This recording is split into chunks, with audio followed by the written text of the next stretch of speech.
Анар тұқымдасына жататын ағаш немесе бұта тәрізді өсімдік. Кейбір деректер бойынша отаны парсель болып саналады. Жабай анар Кавказда, Орта және Кіші Азияда, Ауғанстан мен Үндістанда кездеседі. Қазіргі кезде мәдени түрі тропикалық және субтропикалық аймақтарда таралған. Иран, Ауғанстан, Қырым, Югославия, Италия, Азербайжан, Өзбекстан, Тәжікстан, Грузия мемлекеттерінде анар өсіру өндіріске қойылған. Сондай-ақ анар Қазақстанның жылы аймақтарында да кездеседі. Оңтүстік Қазақстанда анардың қызғылт глюлоша, баламрюссель, қызыл анар тағы да басқа сұрыптары өсіріледі. Анар ағашының биіктігі 5-6 метр. Бұтақтары тікенекті, жапырағы жылтыр, гүлі түтікшелі келген сары қызыл түсті. Жемісінің пішіні домалақ, қабығы қатты, түсі сары түстен қызылға дейін құбылмалы. Салмағы 200-ден 1000 граммға дейін, шырынды көп тұқымды өсімдік. Тұқым өзара жемістің ішінде жеке қоршаулар арқылы 6-12 бөлімшеге ажыратылып тұрады. Әр тұқымның сыртында нәрлі, мөлдір, қышқылтым, тәтті шырын болады. Анар жаз кезінде күн көзінің тік түсуін өте жақсы көреді. Кейде тіпті күн сәулесі жетіспей қалса, гүлдемей қояды екен. Құрғақшылыққа төзімді, суыққа төзімсіз келеді. Анар жемісі қантқа, танинге, С витаминіне, өзектерге, органикалық қышқылдарға, азотқа, фотосинтезге, минералды заттарға және кальций, магний, натрийге, микроэлементтеріне бай. Жемістің құрамындағы заттар адам организміне өте пайдалы. Қанның құрамында темір аз болса және адам сүйектері сынғанда тез бітіп кету үшін анарды жеу керек екен. Асқазан қабынуына және терінің күйгеніне анар жемісінің қабығы жақсы көмектеседі. Яғни қайнатылған түрде. Анардың қабығы қайнатылған кезде бөлінетін заттар иммунитетті нығайтады. Сонымен қатар анар қабығынан таспа құрт түсіретін дәрі дайындайды. Тұрмыста тамырынан бояулық зат алынады. Анардан шырын, шарап, салқын сусындар дайындалады. Анарды күнделікті тағамға, салаттарға қосып пайдалануға да болады. Анар тұқымынан және вегетативті тәсілмен қалемшелеу, ұластыру арқылы көбейеді. Отырғызылғаннан кейін 3-4 жылда жеміс бере бастайды. Орта есеппен әр ағаштан 25-30 кг, кейбір сұрыптары 50-60 кг дейін жеміс береді екен. Негізінен анар ағаштары жемісті 30-50 жылға дейін береді. Анар ағашының кейбір түрлері 300 жылға дейін өмір сүреді екен. Анарды қиыр шығыс халқы жеміс жидектердің патшасы деп атайды. Тіпті анардың түбі патша тәжіне ұқсағандықтан солай атап кеткен деген аңыз бар. Қиыр шығыс халқы адам баласы күніне бір шиша анар шырынын ішсе, еш уақытта обыр ауруына шалдықпайды деген нанымды ұстанған. Уақыт өте келе анардың зиянды ісікке төтеп беретін күші бар екенін ғалымдар дәлелдеген. Анарды латын тілінен аударғанда дәнді дақыл деген мағынаны береді. Егер анарды үнемі пайдаланатын болсаңыз, онда сіздің жүрегіңіз сағат сияқты тоқтамай жұмыс істейтін болады.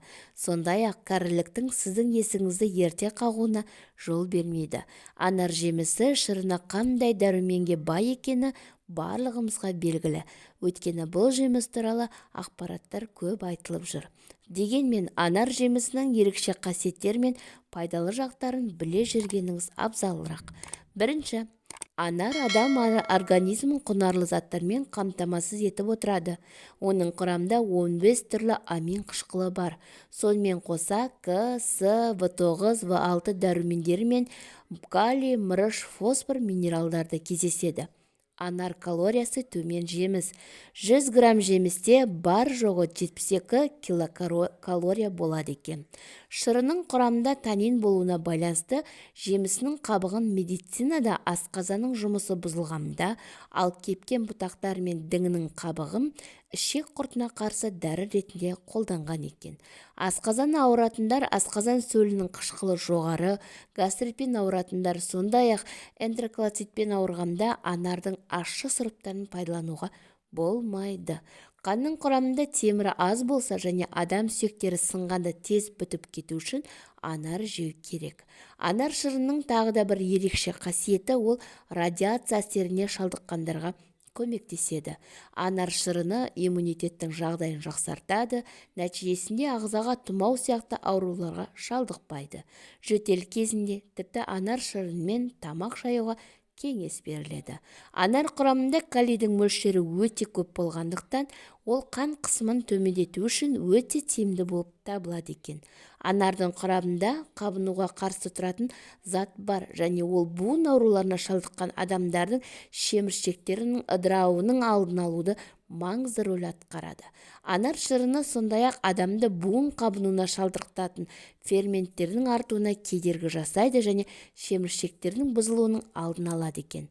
Анар құрамында өте көп мөлшерде эстроген элементі бар. Бұл элемент әйел адамдардың сүйектерінің қаусап кетуін алдын алады екен.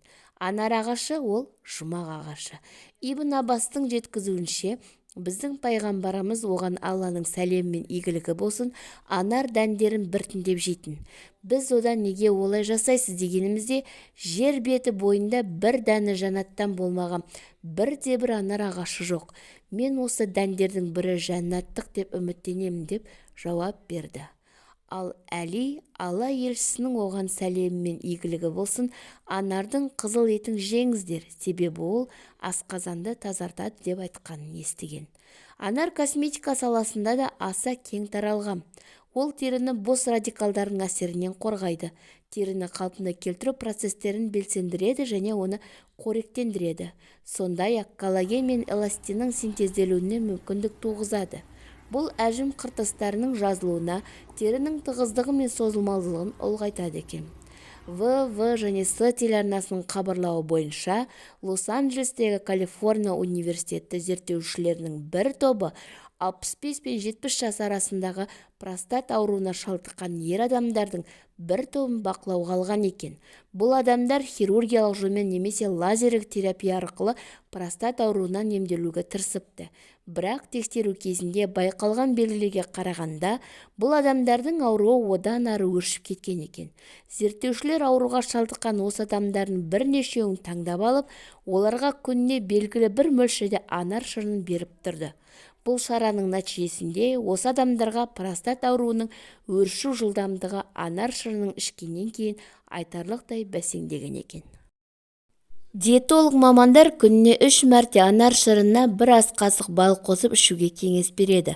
Бұл ем артеросклероз, анемия, жүрек қан ауруларын алдын алып, иммунитетті күшейтеді.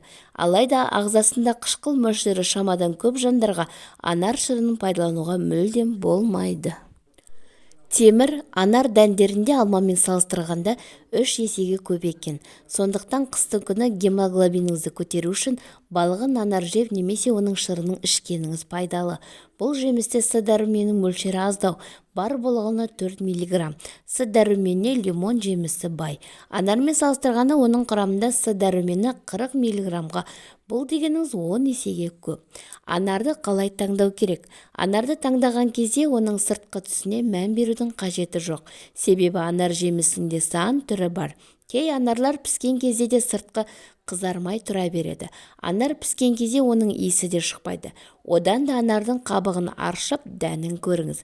Анардың сырты бір тегіз әрі тығыздығы да бір қалыпты болса, балғын болып есептеледі екен. Егер қабығы қатты болса, ішіндегі дән де күңгіреп қалады. Ол дегеніңіз, анар ағаштан үзілгеніне біраз уақыт өтті деген сөз. Егер анар қабығының бедірі білінбей жұмсақтау келсе, анар піспей тұрып үзілген деген сөз екен. Тағы айтатын кеңес, анар шырынан дәмді әрі пайдалы соус жасап тұтынуға болады екен. Бір стақан анар шырына жарты стақан тал жаңғағын қосыңыз. Майдалап туралған кинза шөбі мен ащы бұрыс қоссаңыз, бұл соусты ет және балықтан болған тағамдарға араластырып тұтынса, дәмі тіл үйреді. Тағы бір айтатын жайт, анар шырынын ішкен кезде ауыз қуысында біраз ұстаңыз. Дұрысы тісіңізді бір шайып алыңыз. Анар органикалық кислотаға өте бай. Ол жөтелге таптырмас табиғи емдік өнім. Анар жемісін таңғы асқа 40-50 минут қалғанда ашыған және ашып жеген дұрыс. Анар жемісін мүмкіндігінше дәнімен жеген пайдалы.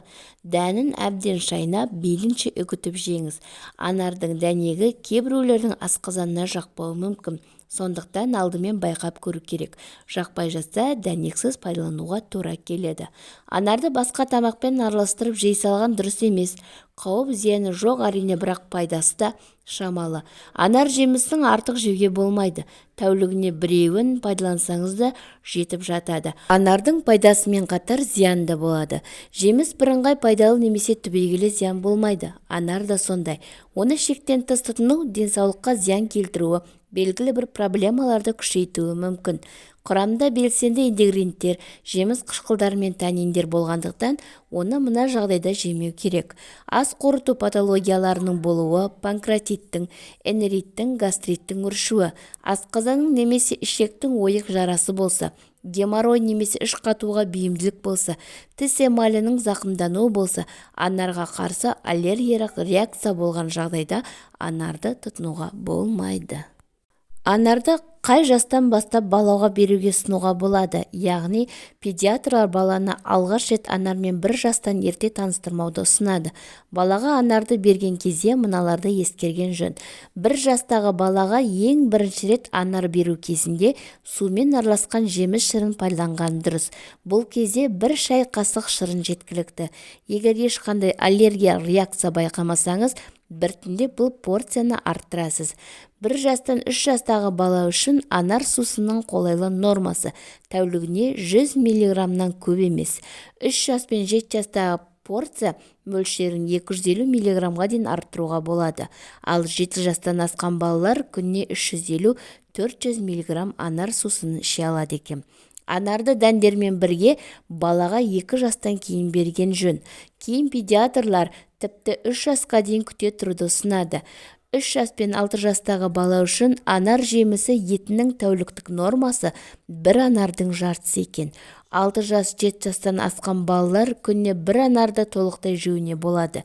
Бірақ оны аптасына 2 реттен артық бермеген жөн. Балаға анардың тек тәтті сұрыптарын беруге болады.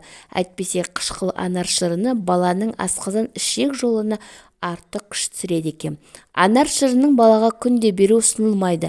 Оны аптасына 1 рет беру жеткілікті. Егер бала ағзасы оны жақсы көтере алса, аптасына 2 рет беруге де болады. Бала мәзіріне анар шырының басқа да жаңа жемістермен бірге қосудың қажеті жоқ. Мәзірге бірден бірнеше жаңа өнімді қосу ас қорыту жүйесіне күш түсіреді екен. Сондай-ақ балада аллергиялық реакция білінсе, бұл жағдайда ата-анаға оның қай өнімге екенін анықтауға қиын соғады. Анар дәндерінде қандай да бір қауіпті немесе улы заттар жоқ, алайда ол нәжістік тастардың пайда болуына шақыруы мүмкін, ал кей жағдайда аппендицитің асқынуына ықпал етеді екен.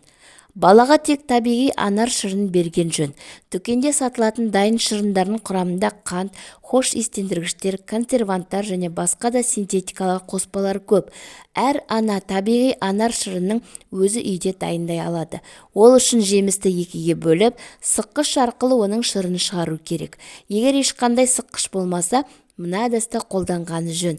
Анарды қабығынан тазартып, дәндерін бөліп алып, оларды елекке салыңыз. Оның үстінен ауыр бірдемемен басыңыз, астынан оның суы ағады. Соны бір ыдысқа құйып аласыз. Ақпарат пайдалы болса, арнама тіркеліп, лайк басып, пікір қалдырып, достарыңызбен бөлісуді ұмытпаңыз.